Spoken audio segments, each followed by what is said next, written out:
Bueno, hoy vais a aprender muchísimo de oncología. No sé si pensabais que veníais a aprender de inteligencia artificial, pero no, el tema es oncología. Me sirven muchísimo las charlas que habéis dado porque creo que de verdad podríamos haber hecho una charla conjunta, prácticamente. Y es que me gusta mucho lo que comentaba Bruna, ¿no? De cambiar el punto de vista. A mí, como podéis ver, me gustan las preguntas un poco extremas. ¿Por qué me gustan las preguntas extremas? Bueno, yo creo que porque nos sacan de esa sensación de control, de nuestra zona de control, de tomar una decisión desde la comodidad o desde la distancia, ¿no? Yo creo que hay que acercarse a ella, hay que cogerle los cuernos, ¿no? al toro y verlo desde cerca. Así que a mí me gustaría que, ya enseguida nos vamos a ir al café, antes de ese merecido café y descanso, podamos responder a esta pregunta más allá de un sí, me lanzo a lo loco, por supuesto que confiaría mi vida a la inteligencia artificial, o un no, me da muchísimo miedo. Quiero que lo analicemos un poquito más en profundidad. Y para eso me voy a remontar un poquito, me voy a remontar al 2023. Como sabéis, 2023 fue el boom de la inteligencia artificial generativa. Fue cuando salió ChatGPT y todos no parábamos de preguntarnos, ¿pero qué es esto? ¿Qué está pasando? ¿En qué consiste? ¿Qué es lo que hay detrás? ¿Y para qué lo vamos a utilizar? Como había tantas preguntas, dentro de Oracle lo que decidimos fue montar una sesión interna para todos los empleados en las que hablábamos de, bueno, pues la parte tecnológica, pero también de las aplicaciones. ¿Para qué servía esto? ¿Realmente nos iba a sustituir a todos la inteligencia artificial y era el fin del mundo? Bueno, pues hablamos también de salud. Y retomo esta charla porque ya entonces, en 2023, compartí con mis compañeros avances que se estaban haciendo a nivel de pruebas de imagen. Ya nos ha dicho Marina la importancia de las pruebas de imagen, de detectar el cáncer lo antes posible, cuando todavía son unas pequeñas celulitas por nuestro cuerpo y todavía podemos combatirlas. Ya entonces habíamos conseguido desarrollar unos modelos que mejoraban el diagnóstico y la sensibilidad de estas pruebas de imagen.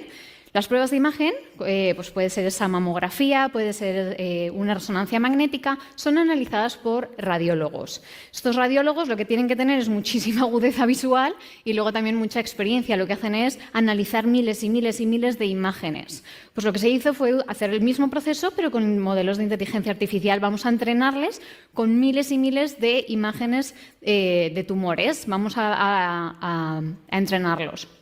Y lo que se veía ya entonces es que conseguíamos diagnosticar más casos. Y no solo más casos, sobre todo eran esos casos difíciles, casos muy tempranos, cuando el cáncer todavía es muy pequeñito y cuesta mucho verlo. Y también se reducían los errores, reducíamos esos falsos negativos que a veces tenemos. Y por otro lado, incluso también mejorábamos el tiempo de análisis. Al final, bueno, no todo el mundo tiene la suerte de estar a lo mejor en el Valdebrón y que sus pruebas las vean en un hospital en el que hay esa capacidad de expertise, de ver muchísimos y muchísimos casos. A veces estás en un hospital pequeñito, en el hospital de Cuenca, seguro que el radiólogo tiene un volumen de trabajo así y tiene muchos casos que analizar. Este tipo de herramientas son muy buena ayuda para esos radiólogos. Una vez que tenemos la prueba de imagen, pasamos a la biopsia.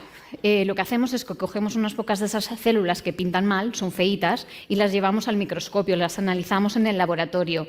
Y aquí un poco es lo mismo, volvemos a hablar de imágenes. Lo que tenemos es una imagen y tenemos que analizar qué es lo que pasa con esas células y de qué tipo son.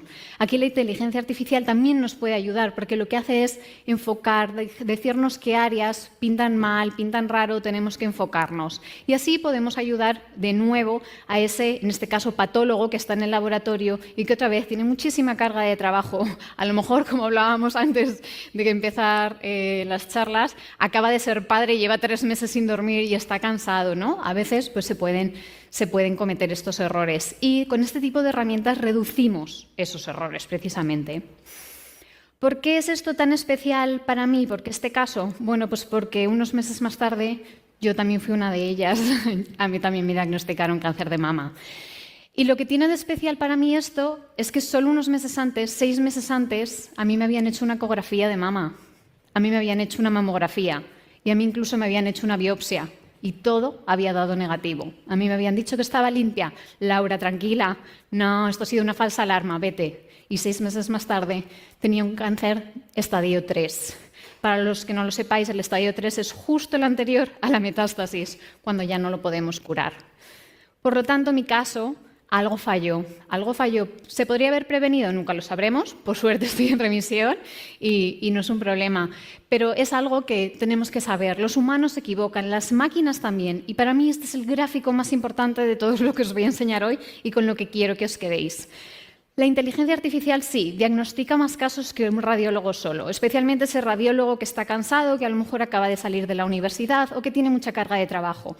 Pero fijaros arriba, ¿qué pasa cuando los unimos? Cuando lo que hacemos es que a ese radiólogo le damos herramientas para que realmente sepa en qué caso se tiene que enfocar, para que le aligeremos su carga de trabajo. Entonces ahí llegamos a diagnosticar casi el 100% de los casos, un 96%. La pena es que estas herramientas existen desde 2023, pero no las utilizamos. En España, a día de hoy, todavía no están implementados en los servicios de oncología.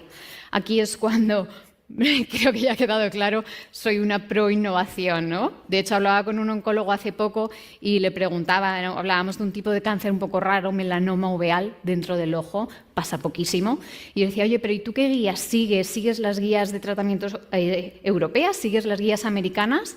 Me decía, yo las americanas. En Estados Unidos innovan, en Europa regulamos. Todo llega más tarde. Tenemos que regular, pero tenemos que también seguir innovando, trayendo esta tecnología al alcance de los pacientes.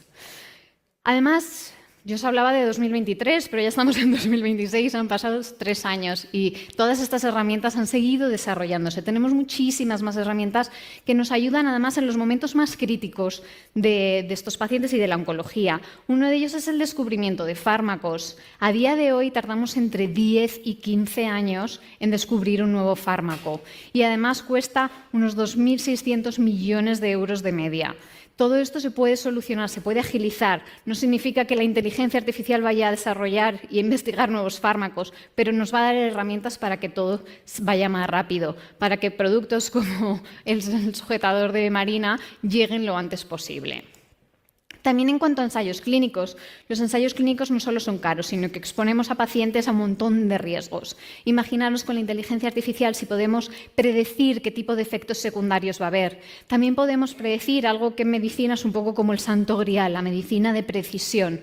Hablábamos antes que cada cáncer es diferente. Yo hace 15 años, cuando quería hablar de cáncer, hablaba con un oncólogo y ese oncólogo me podía hablar de cáncer de pulmón, de cáncer de mama, de cáncer de páncreas, de melanoma uveal, me contaba todo porque veía todo. A día de hoy, cuando tienes cáncer, te ve un oncólogo de mama, solo ve casos de mama, porque incluso dentro de mama cada paciente es diferente, cada cáncer es diferente y necesitamos esa medicina de precisión, saber con qué tratar, saber qué fármaco dar, saber cuál va a funcionar y cuál va a fallar. Y aquí la inteligencia artificial también nos puede ayudar. Hacemos un escáner, analizamos todo el cuerpo de la paciente, todas sus pruebas y sabemos con más exactitud si va a funcionar o no.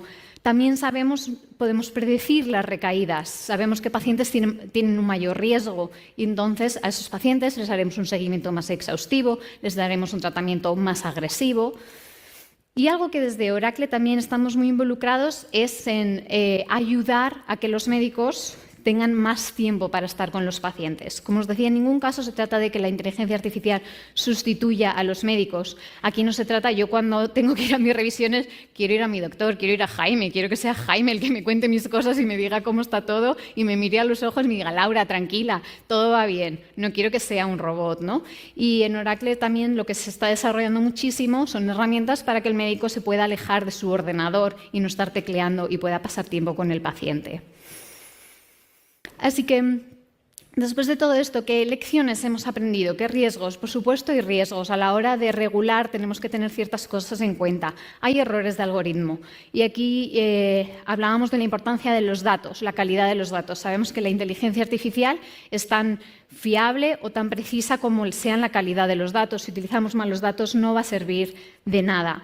Pero es verdad que me voy al último punto, ¿no? Al tema de la protección de datos. Da mucho miedo compartir los datos de salud, parece que te están robando una parte de ti, pero sin esos datos no podemos avanzar. Marina hablaba de la necesidad de esos datos que ha utilizado, ¿verdad?, para sus ensayos, para poder desarrollar estos productos, necesitamos compartir los datos. Si nos quedamos en el miedo, no podemos seguir avanzando.